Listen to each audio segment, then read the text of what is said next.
If there is something that I love almost as much as movies, is sex. So I want this episode to be like the ultimate guide for any young man that is getting their sex life started. How do you know when the woman is ready to have sex? I think it's important for guys to recognize when the woman is actually into them to begin with, when she's actually attracted to him, when she has genuine desire for him, and she's not just taking him along for a ride and using him for like a foodie call. That's a common thing in big cities like LA, like Miami, like New York, right? Yeah. Guys can, especially guys who are wealthy and they're not very experienced with women, they can kind of get taken advantage of like that a bit. So first thing is to recognize when she's actually into you. And very basically that can start with things like body language. How often is she staring at you very intensely and maintaining long eye contact? Is she staring at you when you're not even looking at her? Let's say you're looking somewhere else around the room talking about something else. Is she like boring her eyes into the back of your head and you can see that out of the corner of your eye? That's a very strong indicator. Is she playing with her hair quite frequently? Let's say when you're cracking jokes or making fun of her every now and then, being a bit playful. Is she physically touching you, like touching you on the arm, calling you like, stop that, or you're too much, or you're an asshole, or you're a jerk. If she calls you an asshole with a giant smile on her face, this is a good thing, right? I mean, smooth talking Latino man, you already know all this, right? But this is for all the guys watching. So that's a good start on like a date context. Okay, well then we can move that to your apartment, her apartment, wherever, where we might escalate things a little bit more. And I tell guys to it's a delicate dance with guys, especially nowadays, where guys are very afraid of being accused of something. They're very afraid of overstepping that boundary.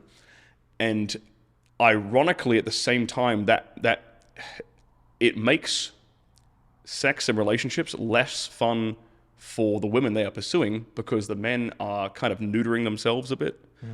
And they're not being as passionate as they could be because they're just worried. They're worried about being perceived as too aggressive. Yeah. Right?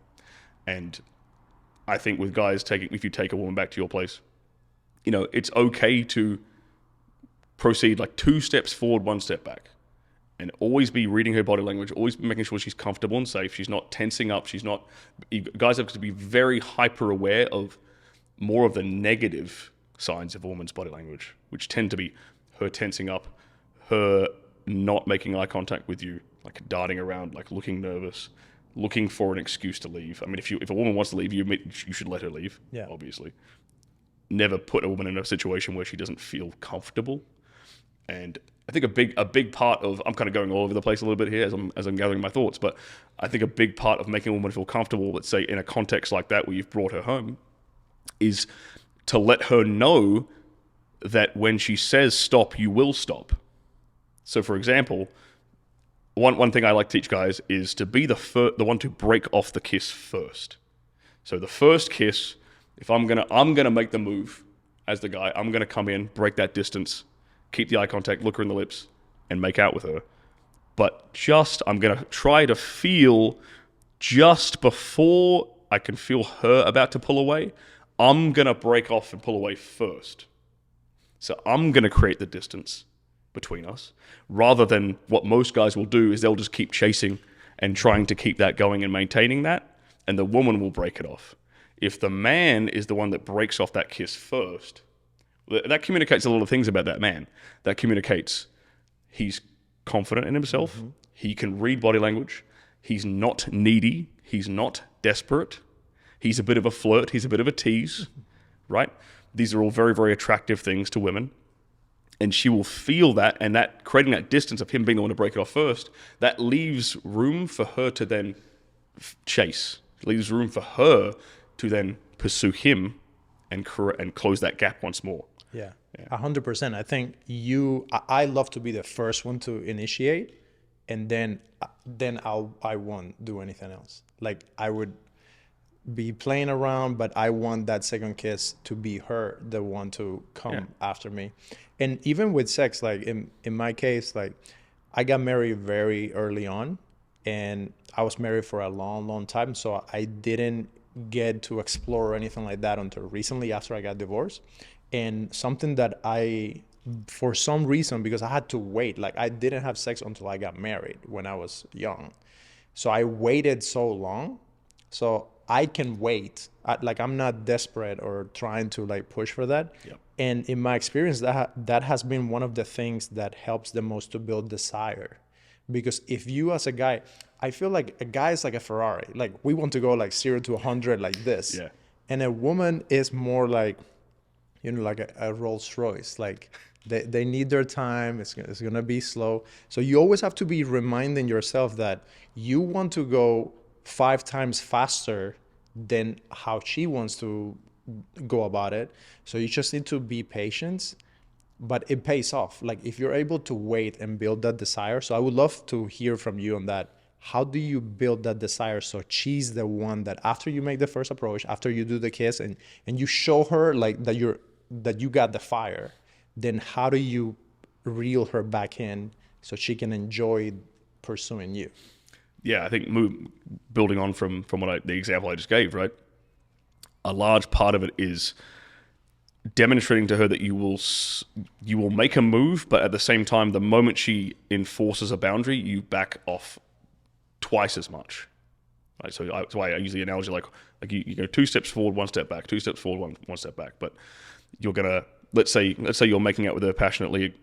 You're pressing her up against the wall. You've got your hand behind her head so she doesn't bang her head against the wall. Like little details like this go a long way, by the way.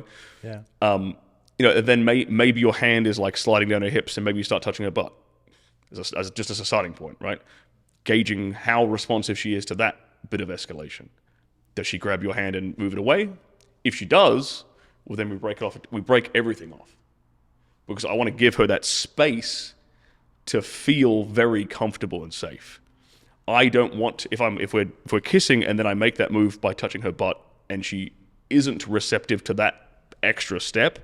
I want to make sure she feels like I'm not going to press and push a boundary that she doesn't want me to push, right?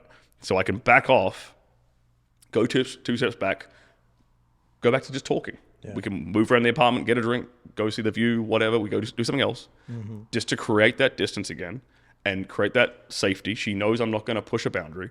And ironically, what most guys don't understand is that will make her feel safer, and that will make her want to re-engage. And then doesn't mean you don't ever re-engage again. Like again, we take a step back, and it's okay. We could try again a bit later. Yeah. And you'll probably find that she'll be a lot more receptive to that escalation the second time you do it, because she knows that if she says no, you are going to stop completely, and she's going to be safe. And that's ultimately what women want, to feel safe, because it's a weird thing. Women are, when you think about it, women are attracted to something that is bigger and stronger than them, and is potentially, hopefully not, but potentially threatening, like life-threatening to them. It would be like us being attracted to like a polar bear. It's weird when you think about it in that context, right? So it has, like, men have the ability to keep a woman safe and protect her and provide for her. But at the same time, there's the dark side of male nature where men can be very violent. They could be abusive, whatever. And so women have to constantly kind of play this balancing act in their own mind of like, is he dangerous or is he safe, right? And oddly enough, like the most exciting men are a combination of both, but the best, like the right balance of both. Like he's dangerous, but not towards her. He's dangerous towards the rest of the world. Like he can protect her because he's a man who's capable of violence in a protector sense of the word, right? So burglar breaks in the door, he's going to handle it. He's going to take care of it. He's going to protect her, protect the kids, protect the family, right? Versus a guy who's going to be abusive. It's the light and the dark side, and it's a very unique balance that is extremely, extremely attractive to women. Yeah. Now let's set the scene. You did all the advances. It's game time. It's gonna happen. You know, I'm a film guy, so my thing is like, I want to make this like the best experience ever for her. And it's like, I'm into the movie shit. So like, I want the music to be right. I want the light. To me, the lighting is as important as everything else, because I want to like stop and gaze at her body and enjoy, take my time. Clothes have to come off rather slow, so I can control the timing, when and how, unless sometimes it's like more of an action movie and you're ripping clothes off. But Right. that's happening. From your professional like opinion, give us the best like plan of attack so we can make sure that she's gonna have the craziest night of her life and she's going to feel like you are the best ever. You know what? I'm going to actually give you two very different scenarios because Okay. you've just mentioned two different things. That you mentioned the action scene and you mentioned the slow setup. But I think both of those are equally as attractive of a scenario, right? Yeah. Because let's go over the fast one first because that's easier. So you two are, there's intense sexual tension between you and her. You both know it. You both recognize it. You're both aching to rip each other's clothes off. You burst through the door of that apartment. You start making out with her. You're ravaging her. Her hands are all over you. She's already trying to pull your shirt off. The two of you are basically like ripping each other's clothes off in the heat of the moment, in the living room, in the kitchen. You take her on the kitchen counter and you just start, she's not even fully undressed yet and you're already going at it. Like, By the way, you can curse, you can say whatever you want here, like open. Okay, Give cool. me the full That's fine, Stirling that's fine, that's experience, fine. please. I'm actually trying to not use as many curse words this year. It's been one of my goals to be a little bit more articulate and less Australian in the way I speak. So that experience, that very spontaneous, that very passionate, intense. That's a very intense sexual experience. That is also very memorable, but it's because of the sexual tension. Sexual tension is the key part, right? So the sexual tension in that scenario, the sexual tension was kind of building up before you walked in the door. It was building up somewhere else. It was building up on the date or on the few dates you've had before, or maybe through text messages. But the sexual tension was building up, and then it kind of was unleashed there in that moment by the two of you. Now, a different scenario is one where it's a lot more deliberately set up. I agree with your opinion on lighting. I think a lot of women get very self-conscious with very bright lights and you showing their whole body. As much as men adore every inch of a woman's body, women will find something insecure about themselves that they'll have a bit of, they'll be self-conscious about, and they will feel a bit insecure in their head if they're fully like lit up, shall we say. Mm-hmm. So dimmer lights are better. Not completely blacked out so you can't see what you're doing, but nice mood lighting is good.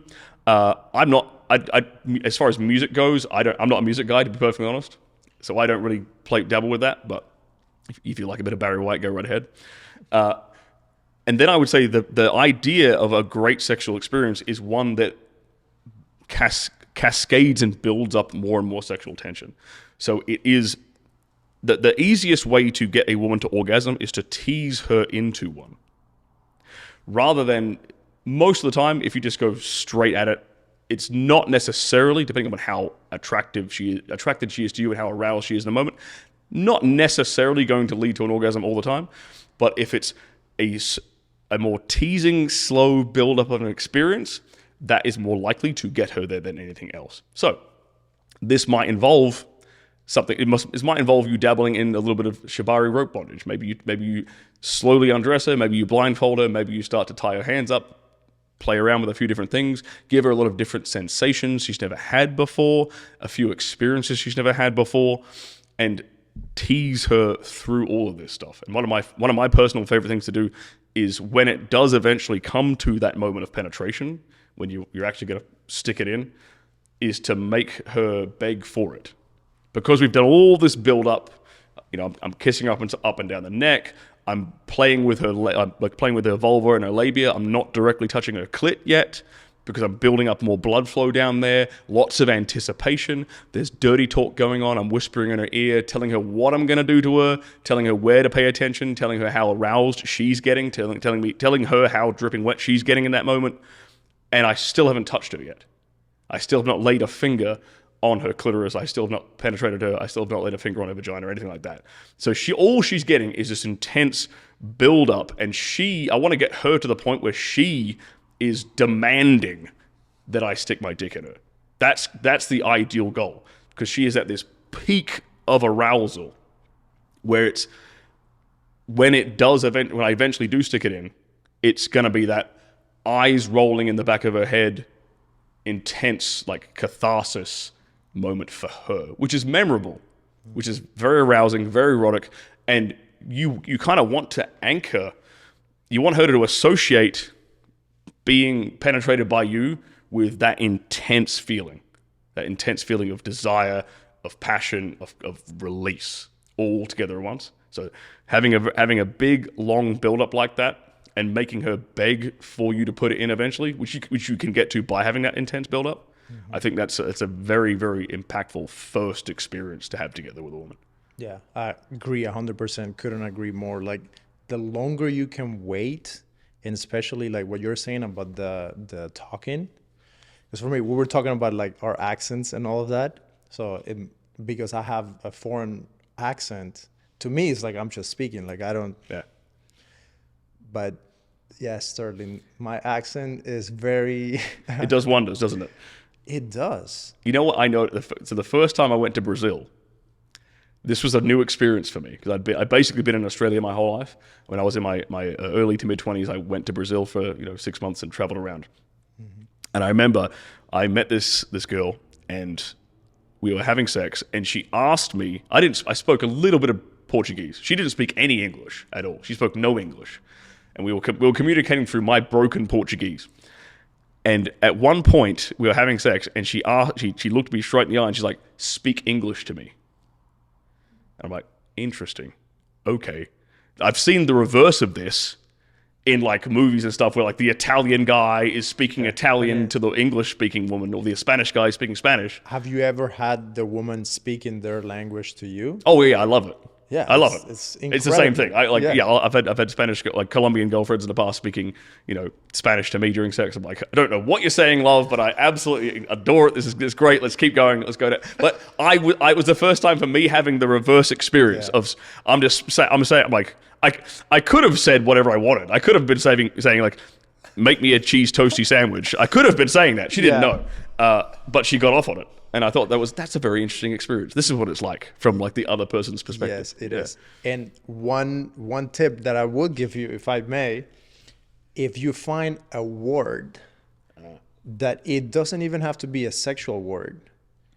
If you find that word and you tell her, there is some kind of like mental thing that happens, even if they don't understand the language, they do understand the intention and what you're saying. Yep. And then if you find that word that you're gonna say sentences and say that word, the same way that as you're teasing, say the sentence and say that word, and then you wait for the right moment, and as she is about to climax, you mention that word. Yep. Game over, Sterling. You are, what you're doing there is hypnotically anchoring her orgasm. So I'll tell you a very interesting story I had when I first discovered this. It was in my mid-20s. I was a broke bartender back in Australia. And I was working with this girl, and we hit it off, and we ended up dating. And the first night we had sex, this was actually when I used to play music. I don't do it anymore, but I should start doing this again now I'm saying this. So I had a playlist on my Spotify, which was the Arctic Monkeys, which is this like English indie rock band, whatever. And I just had this playlist for these guys, and I was like, I clicked play as we started.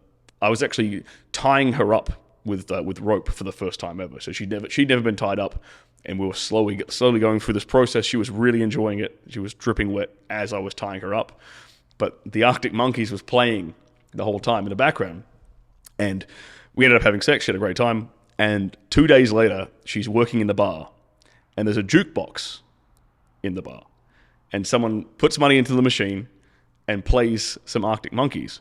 And she's just behind the bar working, and the song hits, and she instantly gets wet. And she's like, the fuck is going on? And she texts me, and she's, wait a minute, were we listening to the Arctic Monkeys when we had sex the other night? I'm like, yeah, we were. She's like, well, someone just played it, and I instantly got wet. And that was my first ever exposure to like what you just described, which is hypnotic anchoring of like orgasm and sexuality to sounds and stimulus and other things. You can...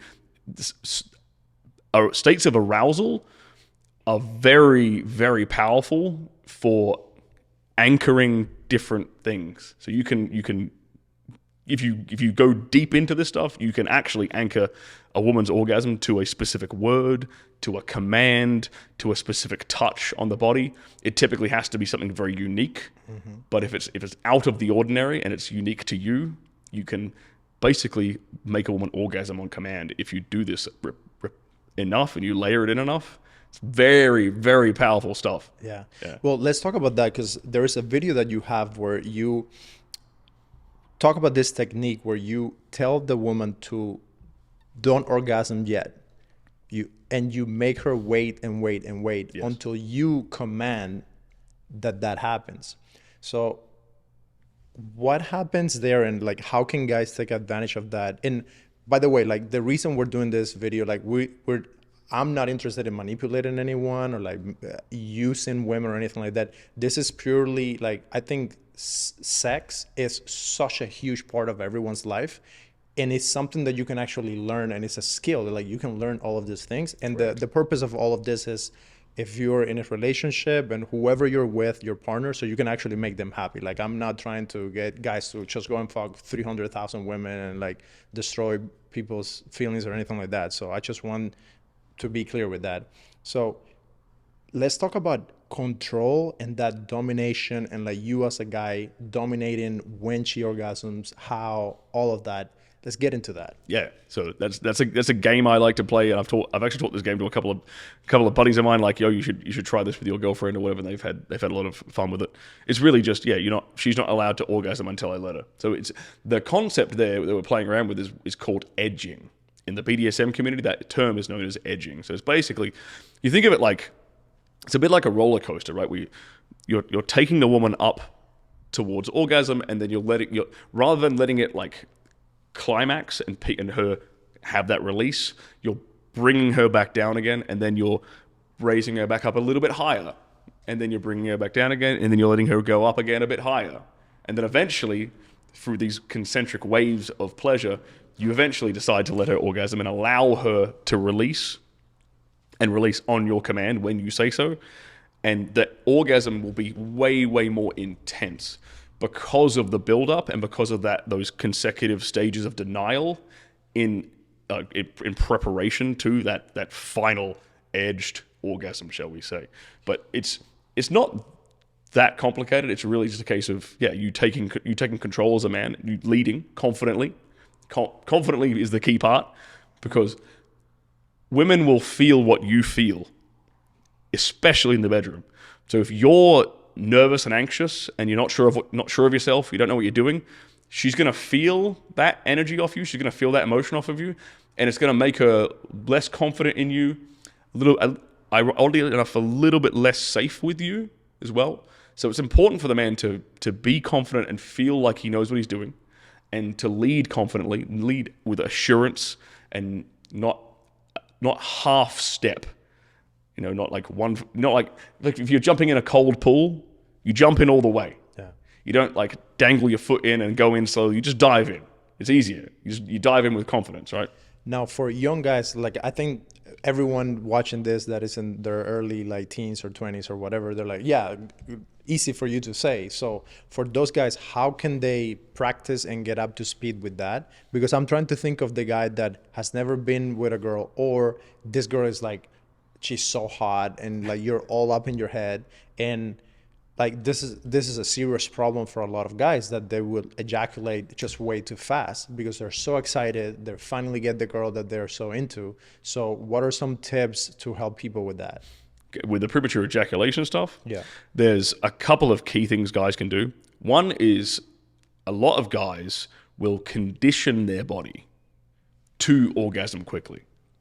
And they do this through the way they masturbate. A lot of dudes who have a premature ejaculation problem, if I tell them, hey, you should pay attention to the way that you are masturbating, where if you jerk off to porn, and I will say, I'll add to this as well, I encourage guys to not watch pornography. As a guy who actually used to be in the industry, I'm here telling you should stop watching that entirely. There's no benefit to your life in engaging in that habit consistently. I'll just say that outright. But for guys who have a premature ejaculation problem, very often they will train their body to come quickly, because they'll open up their laptop, get on a website, and they'll jerk off as fast as they can and come as fast as they can. And then they're surprised that when they have a beautiful woman in front of them, that they're coming quickly. Well, you spent however many years training your body to finish quickly when you see a beautiful woman. And you're surprised that that's what you do when you actually get there in the real world. So first of all, they should be adjusting their masturbation habits. So is there a way that you can train then and use masturbation to extend like the time? Correct. So they can if that is their unique problem, if that is actually the cause of their problem, there's a few reasons why a guy could purely ejaculate. If that is their cause, then they can start a process I call reconditioning, which is through deliberate masturbation. I wouldn't necessarily recommend doing it with pornography. Just do it with if you do it with your own mind, you actually end up having a lot more control over your own mind and your own thoughts and your own arousal. So it's actually it has a double benefit. But they can learn to recognize what's called the point of no return. So it's that point where they're masturbating and they're getting more and more aroused, and the point of no return is basically any more physical stimulation to your dick, game over. You're coming. End of story. There's no coming back, right? So what they should start doing to recondition themselves is learning to recognize where that point is and bring themselves down again, calm, relaxed, regain composure, regain control, and then try it again. And regain control, and then try it again. So it's basically the same thing that you were doing to extend the arousal. Bingo. It's the same process. You just do it but we're doing it. The guy's doing it to himself to learn how to control himself. Whereas when we do it with a woman, we're doing it to control her orgasm and create a far more intense experience for her.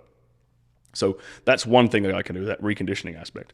There's another really important aspect when it comes to premature ejaculation, which is they've found this phenomenon where when guys take SSRI drugs, so selective serotonin reuptake inhibitors, I believe these are mostly used as depression medication and things like this. Basically, they reduce the amount of serotonin in your brain.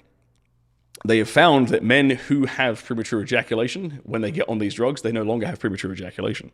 But it also decreases their sex drive at the same time.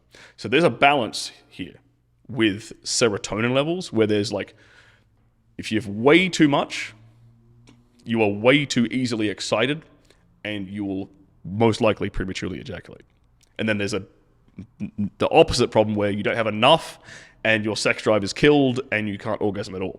What we want to do is bring those serotonin levels back down to a healthy level. And we can do that through lifestyle, through diet, through supplementation, through exercise, basically through living a healthy lifestyle more often than not, not through these prescription drugs. I would not recommend anybody take these kind of prescription drugs. But if that is another factor that can contribute to premature ejaculation. So if a guy has that problem, I would suggest he looks at, okay, well, what is my lifestyle like? What's my diet like? What's my supplementation like? And what can I can take and adjust to try and moderate my serotonin levels a bit more and get them in like a healthy range. And they'll probably find they'll regain a lot more control and composure. And oddly enough, there's a heavy mental component as well, like not just in terms of the brain chemistry, but in terms of their thought patterns that is linked to premature ejaculation. And you very often find that premature ejaculation and performance anxiety, like erectile dysfunction caused by performance anxiety, they go very much hand in hand. So the guy has all these negative thoughts. He's got all these anxious thoughts. He's nervous. She's really beautiful. He's worried about not getting it up. Surprise, surprise, he doesn't get it up. But then when he eventually does get it up, he's done in like 30 seconds. Because he's so overexcited and so anxious and all these things together. So how do you get over that? Like, is there anything that you can do mentally to prepare yourself, or like almost like not give her so much like importance or make her so beautiful in your own head? Yeah, not putting her on a pedestal is a good start. I think it's important for young men to understand that as much as you find a beautiful woman intimidating, and as much as beautiful as she is, and I'm sure she's a lovely person, she has insecurities in herself. The most beautiful women on this planet are quite insecure about something. I would argue that usually the most beautiful women are actually more insecure than the average woman. I would agree. I work with models and actresses, and I'm around beautiful women all the time. Yeah. And you'll be surprised. Like, they are gorgeous, and they're fixated in this one thing that they think that is not that attractive. Yep. Why do you think so many naturally beautiful women and still end up getting some kind of surgery or some kind of Botox or plastic? Like, they get some work done, even if they're still naturally beautiful. We look at lots of Hollywood celebrities are perfect examples of this. Playboy models are perfect examples of this. Like, there's lots of this stuff going on. So for the average guy, recognize that, yeah, you have insecurities, but so does she. I think mentally that might help to not to say you have to like, you know, put women down or anything, but mentally it might help you to understand that she's not on this pedestal that you think she is. She's a human being, just like you are. She has her own, you know, desires, but she also has her own insecurities and things like that. So you shouldn't feel so super nervous about not living up to a certain expectation. And largely you're putting those expectations on yourself as well, which you should also recognize. Like you're setting yourself up for failure by demanding such a really strong performance of yourself like the first time. And ironically, if you take away that pressure, if you kind of, in a way, give yourself permission to fail, this is actually one of the mental frameworks I teach guys who have performance anxiety. I said, if you give yourself permission to fail, you will probably find you won't fail. If you go into that interaction with like, you know what, she's gorgeous, I'm probably going to finish in like 30 seconds and I don't care. If you genuinely believe that and you genuinely accept that and you go into that sexual interaction like that, you'll probably last as long as you want. Yeah. Because you've given yourself permission to fail and you don't care anymore. And your body is going to cooperate with you then. Yeah. It's the reverse. It's when you put so much pressure on yourself that the anxiety will kick in and the failure is going to kick in. So it's this very paradoxical way of thinking and the mental state of mind a guy has to get into is quite, to fix these specific problems, it's very paradoxical. Yeah. I think if you're able to do a combination of all of those things together, and again, go back to, even though movies are like a shitty like analogy to go through this, because like, you know how everything is kind of fake. At the same time, if you're able to create, for me, it's like I'm trying to create a scene in real life. And when you're getting close to like, you feel like you're about to like come, then it's like, okay, reset, new scene. Right. And then what I do is like, come over here, do this, then I get in control. So she doesn't know that what you're doing is like directing her. Yeah. Even though in that moment you might just need a break because you're getting to that point of no return. Yep. But you just need to be a good actor and understand that, okay, I'm in control of this. And as long as you remind yourself of that, then you can proceed. Now, my next question is, how do you know when too much sex is getting like your performance down? Like, is there such a thing as too much sex? For a guy? Yeah.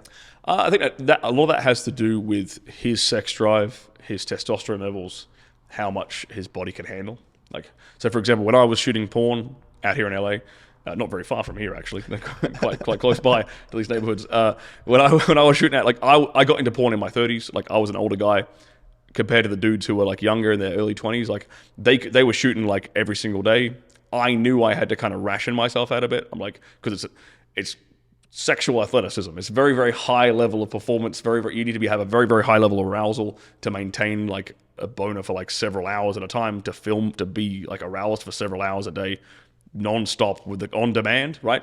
I knew that, okay, I'm an older guy. I'm going to have to pace myself. So I restricted myself to like, 3-4 scenes a week, whatever. Younger guys are going like 7, sometimes like twice as much of that every week.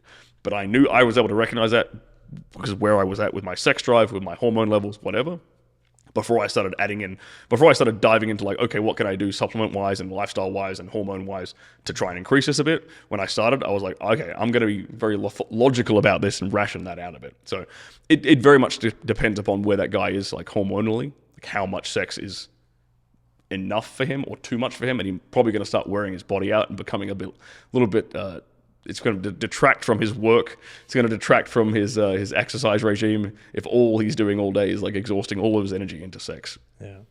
So now let's get into like very tactical stuff. So I was just checking my questions because like I've been so excited about this interview. I've been writing down my questions, asking all the dudes like, what do you guys want to know? I got the man coming. So let's get into sex positions. Give us like what are the top 3 best sex positions so you can.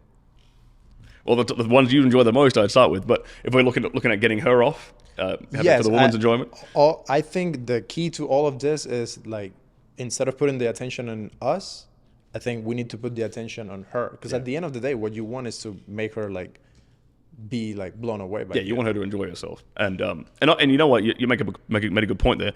When the that this actually quickly ties back into the idea of like performance anxiety and premature ejaculation. A lot of that is the reason the guy's in his own head is he's focusing on himself. He's not focusing on this beautiful woman that's in front of him.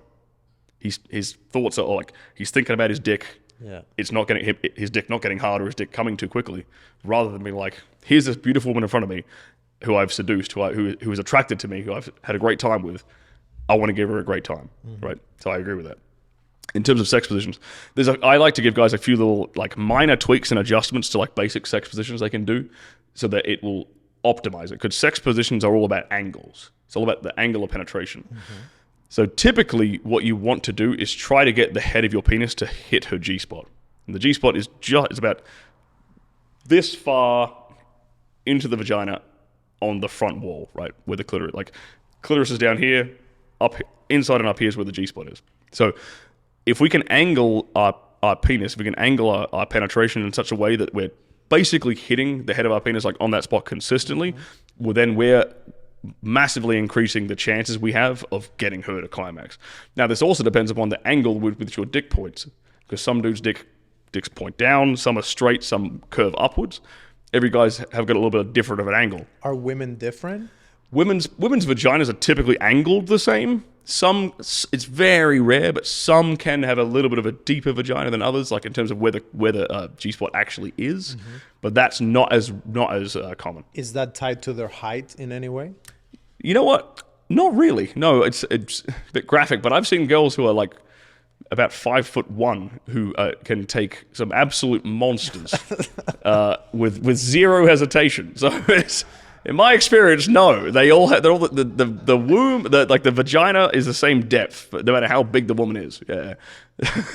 Sorry to make you guys laugh.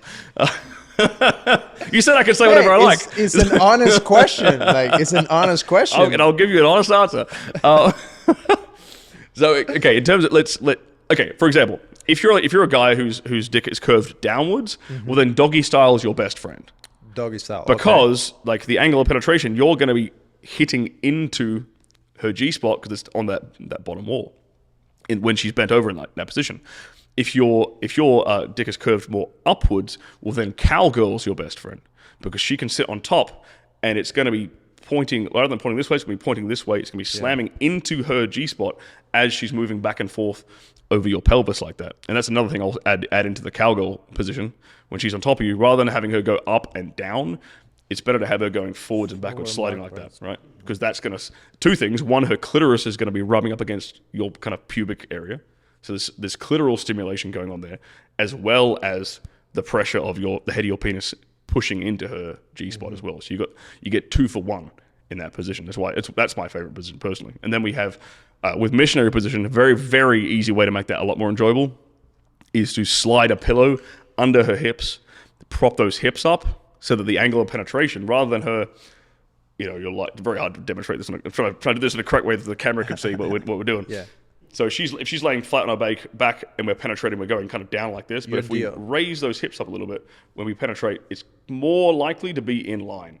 And we're more likely to get those. Another way of doing it, if you don't have a pillow around, is literally just to lift her hips up.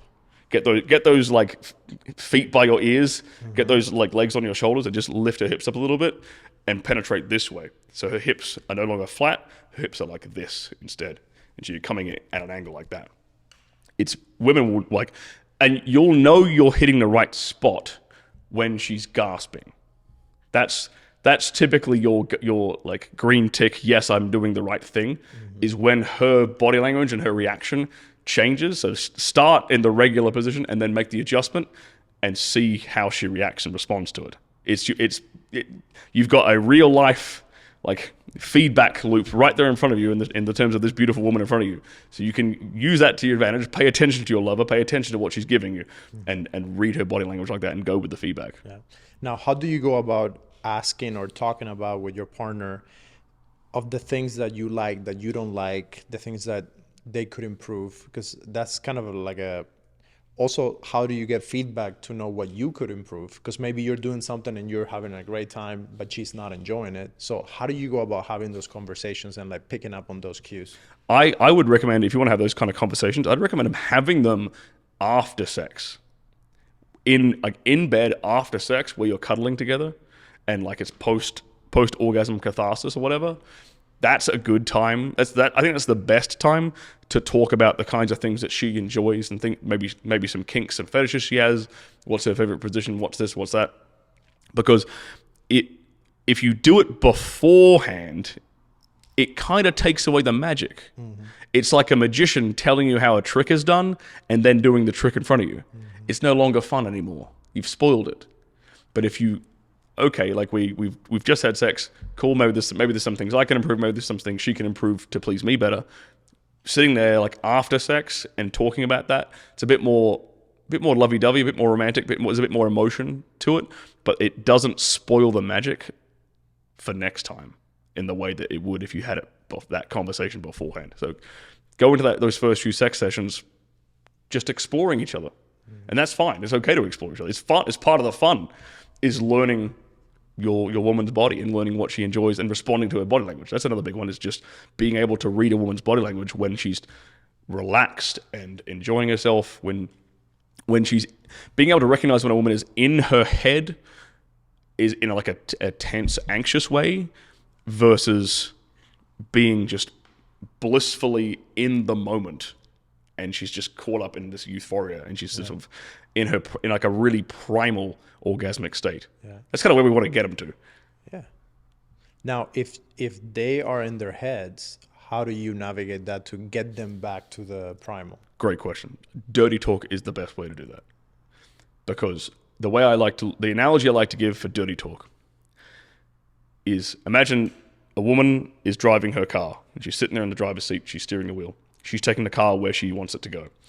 Very typically, if she's in her head, she's taking that car down like an insecure path.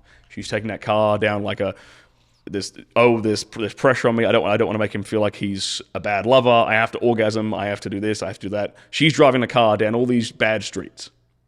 With dirty talk, it's like I'm taking her, putting her in the passenger seat, and I'm steering the car now.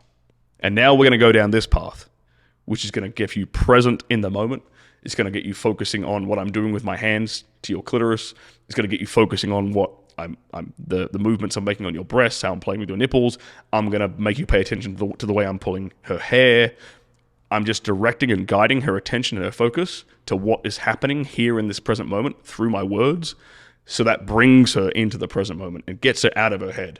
All she has to do is listen to the words I'm putting in her ear and direct her focus thusly. And now she's here. Now she ain't up here, she's here, right now in front of me. That is the best way to get her present, to get her out of her head. Yeah. Now, how do you know if she's faking it? Well, if there's a bunch of cameras in the room and everyone's paycheck depends upon it, no.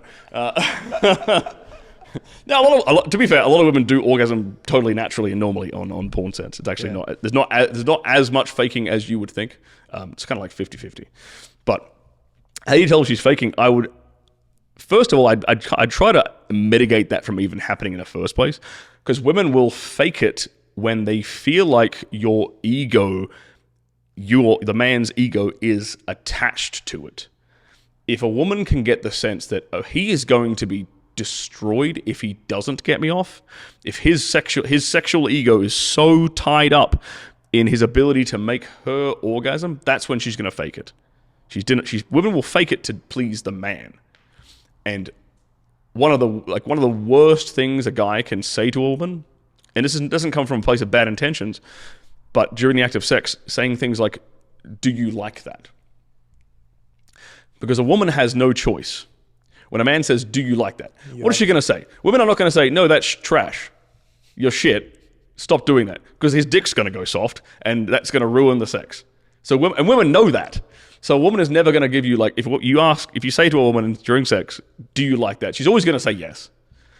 But in the back of her mind, it's probably like, no, you could go a little bit faster, you could go a little bit harder, softer, this way, that way, change the angle a bit. There's some specific feedback, but she doesn't know how to give you those words specifically, right? But by asking that question, "Do you like that?" as a guy, all you're actually doing is putting that pressure on her and actually making it more likely for her to fake an orgasm. Because you're telling her then in that moment, you're telling her that your ego is somehow, like in some way, wrapped up in your ability to get her off. Even if and that might be the case, which is not necessarily a problem, but you kind of don't want to bring it to her conscious attention and make her you don't want to put this pressure on a woman to orgasm purely for your enjoyment. It's more like the ideal scenario is I know her body better than she does, and I'm going to take her on this wild ride of multiple orgasms just because I find it a fun thing to do. I don't care if it happens. It doesn't. I don't have any attachment to this.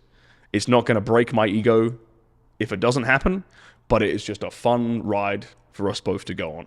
Yeah. That's a better frame of mind. Yeah. I think that also comes with experience. I mean, I have to say, like, when you're young, it's very hard to not go through all of that. I mean, it's almost impossible.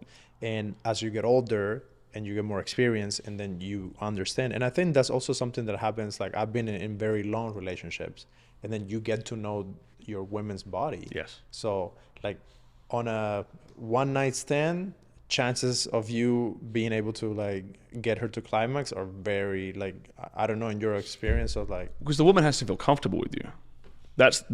Women cannot orgasm unless they're comfortable. That's a real kicker to it. And very often when it's a quick tryst, a one night stand or whatever, there's not anywhere near the comfort level that she has with you as she would if she's been in a long-term relationship with you. So that's absolutely true. Now, let's say that someone is in a relationship, they have had sex multiple times, but they don't know how to ask for oral sex or for anal sex. I think there's a lot of guys that struggle with that, and it's a very, like, tricky thing. Right. What would be your advice for them? Well, the oral, if she ain't giving you a blowjob, man, divorce that woman. That's my first bit of advice. Dear Lord. It's a very hard question, but I have never I can honestly say in my life, I've never been in a relationship with a woman who didn't give me a blowjob. It has literally never happened to me. So I don't know where these women are roaming around planet Earth who are not giving their partners blowjobs. I don't know who these women are. So, I mean, first of all, I would, if that's not happening, if a woman is not sucking her dude off, I'd probably, if the guy, I'd make sure you ask yourself the question, are you clean? Is your hygiene on point? Is she not going down on you because, there's maybe some hygiene issues down there, like you don't wash your balls? Some smells or... Yeah, like maybe, shaving. maybe trim the bushes a little bit, like make sure you wash, like, are you a bit obese? Like there's flaps coming out of here, like when people get obese and there's lots of fat rolls down there can be lots of bacteria, lots of stink and smell and stuff. So it could just be a hygiene issue. If a dude ain't getting his dick sucked by his wife, maybe first step I would say is take care of your hygiene and then see how things adjust to there. The second question I would ask is, does your wife or girlfriend generally find you attractive? Because to me that's a giant red flag. Honestly, it's a giant red flag.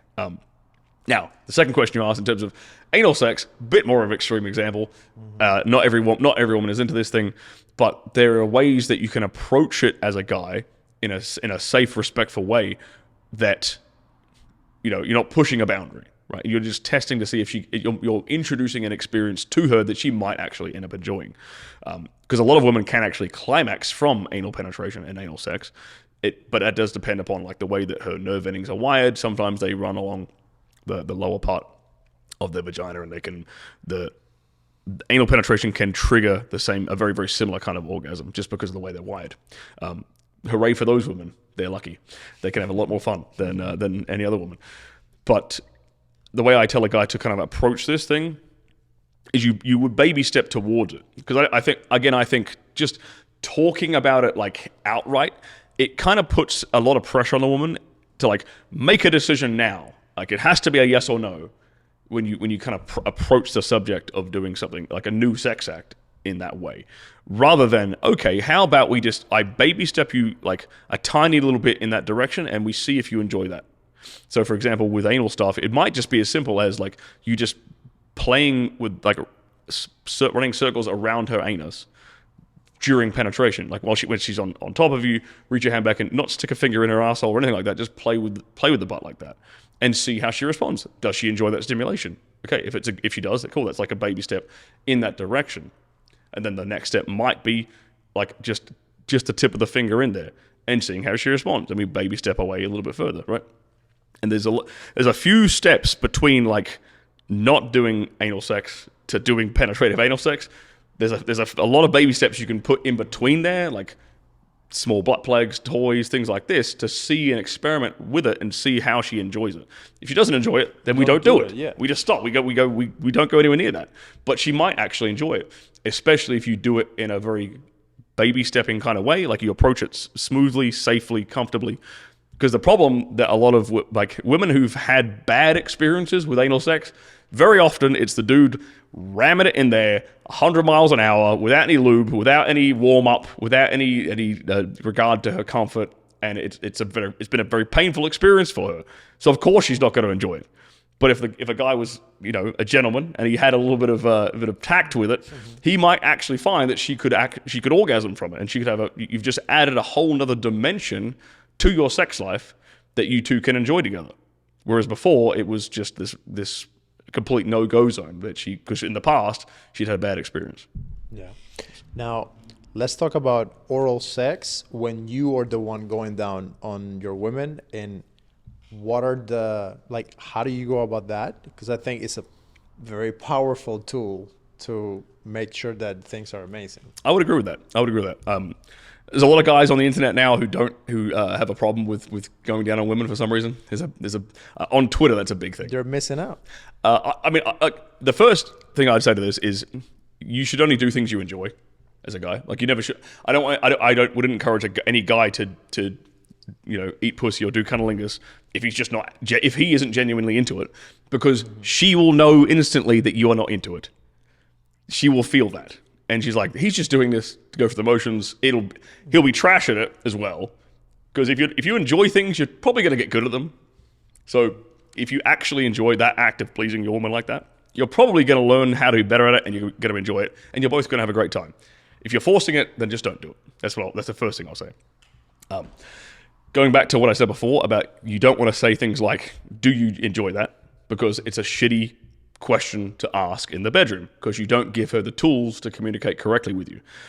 The best bit of advice I have for guys in regards to going to eating pussy, going down on a woman, and this creates a fun game with your woman, is to tell her, you are only allowed to say 4 things to me right now. You can only use 4 words, nothing else. Harder, softer, faster, slower. Those are the 4 words she has to communicate with you about what you're doing down there. And that actually, one, that's sexy because it's kind of like it's a dominant thing to do. You're the leading thing to do. And 2, it gives her the tools she needs to direct you correctly. Because every woman's orgasm lies on this spectrum of like speed and pressure. So some women like it very, very fast but soft. Some women like it very, very hard and fast. Some women like it very, very slow and soft. Some women like it, very, very with a lot of pressure but slowly. So somewhere on this axis is where her orgasm sweet spot is, and all we want to do is try to find that point. And it's easiest to find that, to navigate to that, if you start off very, very slowly and softly, almost teasing, and then you build up on these 2 variables. We build up a little bit of speed, we build up a little bit of pressure, we gauge her reaction, and okay, then we keep moving up this axis: speed, pressure, speed, pressure, speed, pressure. Right? Eventually, we're going to find that sweet spot, and she's going to let us know. She's going to say, "That's it, right there. Keep doing that." Something along these lines will come out of her mouth, and that's all you have to do. You have to be patient, keep doing what you're doing, don't change a damn thing. And at that point, that's probably a good point to insert a finger or 2 and start doing a bit of come hither on her G-spot as well, because adding that, you've nailed the clitoral stimulation, you've got that sweet spot on the clitoral stimulation, and now we can add in a second sensation in terms of G-spot stimulation, which can help to push her over the edge, sensorily into orgasm. So that's like the go-to default way of getting a woman off, by going down on her. Yeah. Do you recommend doing that before penetration or after penetration, or is there a good sequence? I think I personally do it before penetration, just because cool, she gets hers, and now I can get mine. And when a woman gets into an orgasmic state, once she has her first orgasm, it's easier for them to have a second and a third and a fourth. Like the time it takes for her to get off reduces. So it's less. I personally think it's less work for you. You can just you lay down there, have a good time, you chill out, eat some pussy, get her to come, and then we can get into penetrative sex, and we might find that we get her into an multi-orgasmic state. If we hit the right spot, right positions, bang, orgasm number 2, and then number 3, and then number 4. But that's because we started off patiently, rather than putting all that extra work in, like through penetration. It's a lot more work on you as a guy, you know. Yeah. So I can be a bit of a lazy guy sometimes. So I'm gonna take the fastest path there. Well, I think if you can allow her to have multiple orgasms, everybody wins. Now, everyone is obsessed with the squirting and like the technique for that. So like, I feel like we have to just cover it just because. I don't know why people are so upset. It's so easy. I don't. This is incredibly okay. Main camera right here. All right, that is a vagina. Where are we at? There. There. Cool. This is my hand. We're gonna take these 2 fingers here, like these 2, and we're gonna apply pressure up and in like this. See what I'm doing with my hand? So this is where the G spot is inside of a vagina, right? Her clitoris is like back here somewhere. Up here's the G spot. I'm inserting here with 2 hands and I'm putting pressure like this, but it's basically like this. And so she's laying here. Her head's up here, vagina's down here, my hand's here, bang, and I'm pushing up like this. But I'm doing it a lot faster than what I was doing it just then. I would actually, if I was doing this in real time, it would be something like this. It'd be something like that kind of speed. And honestly, if that shouldn't take you more than like 20, 30 seconds. With the right spot, with the right speed, the right pressure, you can kind of take them by surprise. And women who have never squirted before, you'll get them to squirt very fast like that. Is that something you think people should try? Should they have multiple encounters before they try to go for that technique? Is that some of I do that on day one. To be honest, but put a towel down. I'll say that. Put a towel down. Because then you don't have to worry about cleaning up any mess, and she won't feel so self-conscious if she squirts everywhere, and you have to wash the bed sheets and stuff. So just put a towel down. This feels like a towel commercial now for some reason. No, it would be like a Tide Pod commercial because you have to wash the towels all the time. Could you imagine running that commercial in the Super Bowl? I will happily take that endorsement. If Tide is interested, reach out. Oh man. So Sterling, what do you think is the one thing that guys get wrong about sex? The most common mistake that usually, especially like young guys, make about sex? I think they're too timid.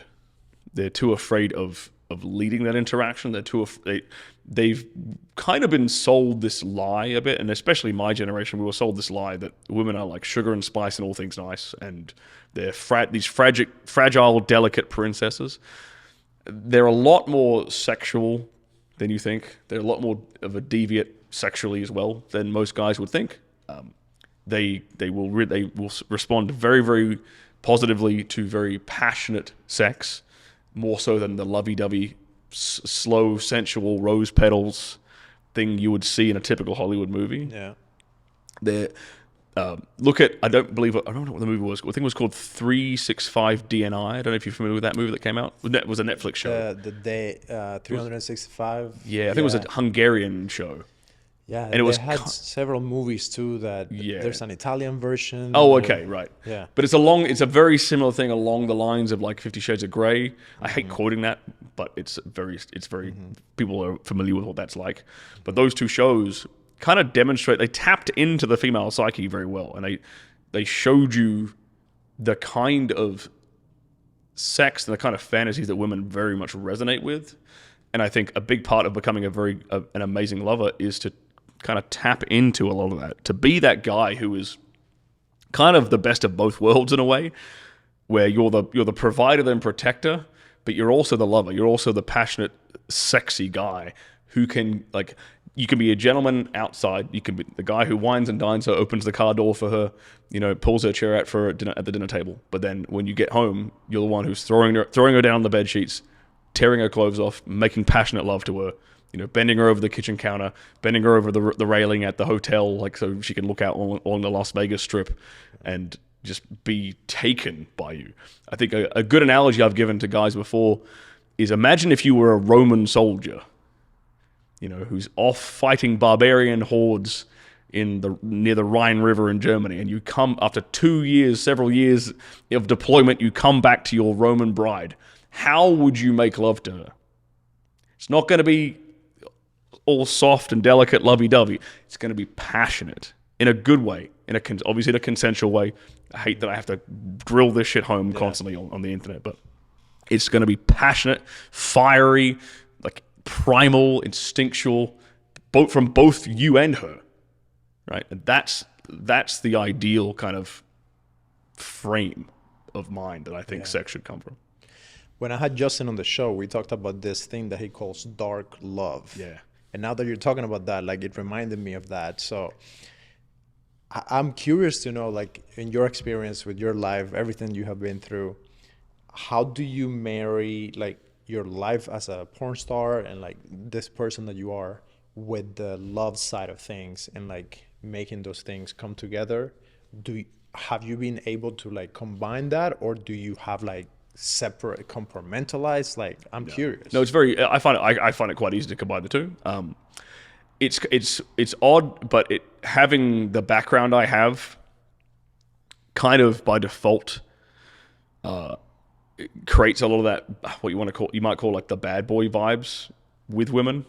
They like, I've dated multiple women in the past who are very religious, like Christian women or Muslim women, and it did not deter them in the slightest. And that says a lot. That says a lot about women and the female psyche, because I'm this, for want of a better word, like bad boy, or like I'm this taboo guy because of what I've done in the past. But when they meet me and they're in front of me, I'm a gentleman, and I'm there and I'm present. And I'm not an asshole. I'm very polite. I lead. I'm very respectful, but I'm also very masculine in the way I would lead a woman through a date.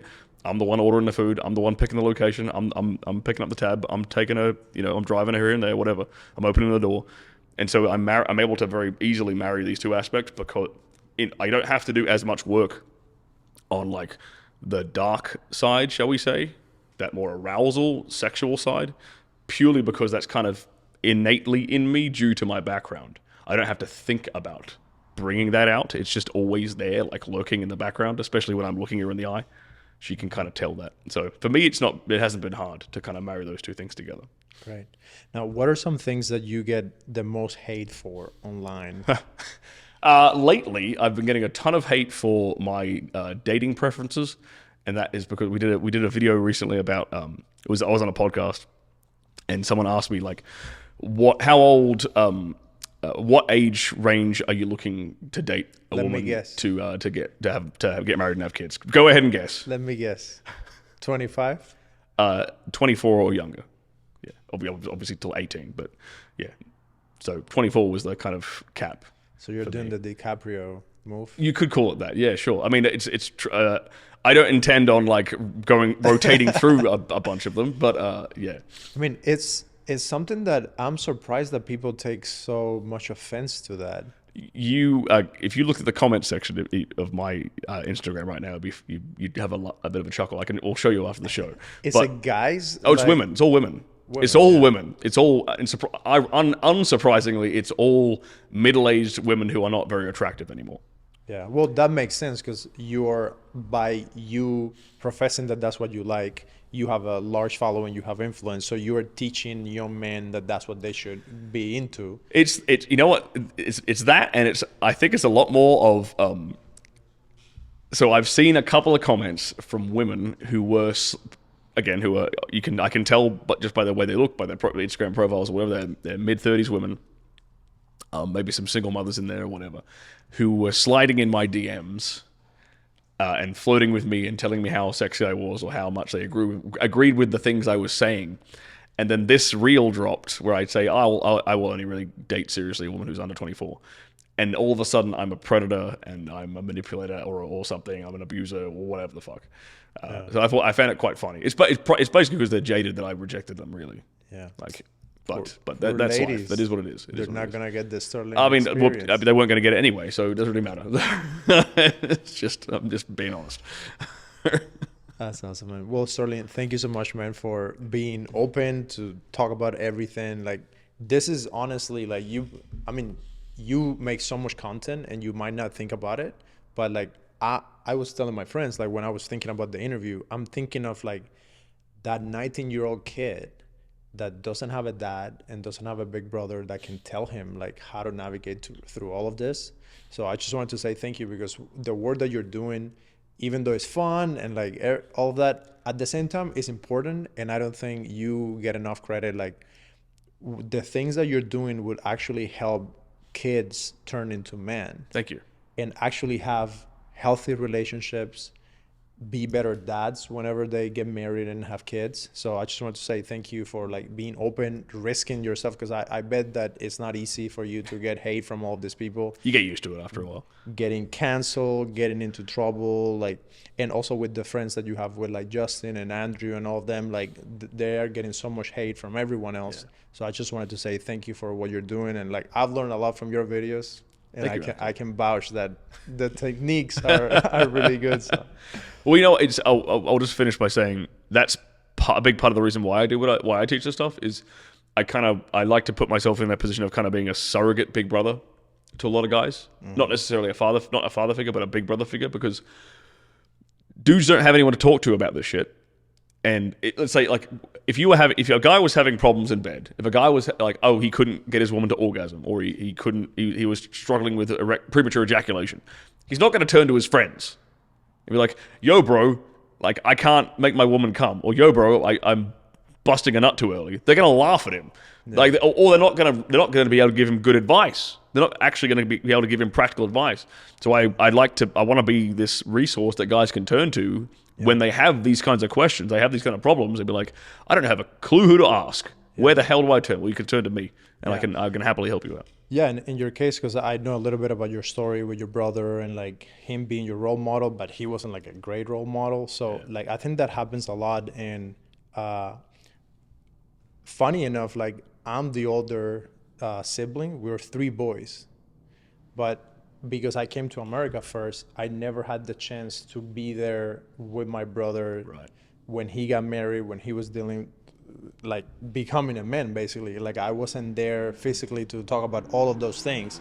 I think I had a phone call with him and I told him kind of what I could, but I wasn't like really versed on that. And how do you think guys can be better at supporting each other in their friends group? Because like what you said is very like true. Like most guys are not confident enough to talk to their boys about, hey, I'm not being able to do this. So how have you found that, or how do you think they could go about that and do better with that? They've got to vet their friends better, I think. Like I know, for example, with like guys like Justin, like me and Justin can talk about anything together, no matter how like painful it is for us individually, whatever. I know that I can turn to him and be like, yo, bro, I need to talk to someone about this. And he's gonna, not have any judgment about that, or vice versa. We're gonna give each other honest advice on the problem or the situation. And there's a lot of bravado, especially amongst younger guys. It's a bit easier as you get older, honestly, because you learn to not give as much of a shit. But with younger guys, there's a lot of bravado and a lot of ego that they front, and they sound like they know a lot more than what they do. So when a friend comes to them with a problem or with an insecurity or with wanting some advice on something, they might act like they know what they're talking about rather than just being an ear to lean on. So I think vetting for the right kinds of friends is a great first step. And one of the ways you can vet for that is by throwing out questions on things like this. Is like, yo, bro, what do you think about this? What do you think about that?